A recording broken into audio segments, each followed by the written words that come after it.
আসসালামু আলাইকুম রহমতুল্লাহি ওয়া বারাকাতুহু। সম্মানিত দর্শক, আপনারা দেখতেছেন আপনার ওই কি বলে এসএ কোম্পানির সুইট স্পট বীজ, মিষ্টি কুমড়ার বীজ আপনি দেখতেছেন। এই যে এতটুকু জমির মধ্যে লাগানো হয়েছিল বেগুন ক্ষেতের মধ্যে। তো যাই হোক, এখান থেকে অনেকটুকু তুলে ফেলা হয়েছিল রাস্তা করার কারণে। তো অবশিষ্ট 7 থেকে 8 ঘন্টা জমি আগে আমি আলহামদুলিল্লাহ 35,000 টাকা বিক্রি করা হয়েছে। এবং এখন এই মিষ্টি কুমড়াগুলো দেখেন, আপনারা দেখেন, মাশাআল্লাহ আলহামদুলিল্লাহ। মোটামুটি আরও অনেক নষ্ট হয়েছে, বৃষ্টি হয়েছে তো যার কারণে অনেক নষ্ট হয়েছে। জমির মধ্যে হয়তো আরও কিছু আছে।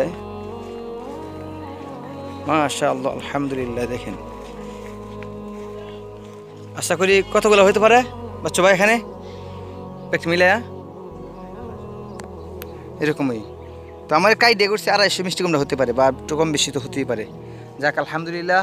এই দেখেন, এখান থেকে যে মিষ্টি কুমড়া অনেক ফলন ছিল, কিন্তু এদিক দিয়ে রাস্তা করার কারণে বেঁকে গিয়েছে। এতটুকু পর্যন্ত আমি তোলা ফেরা হয়েছিল।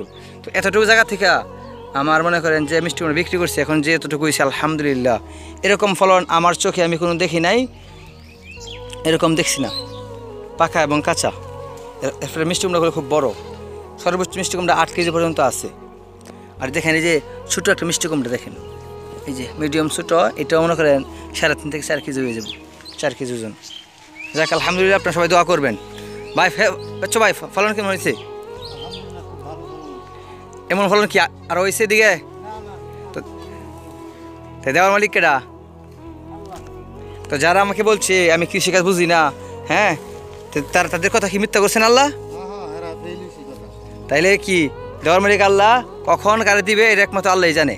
তো কাউকে হেয় প্রতিপন্ন করা কি উচিত না।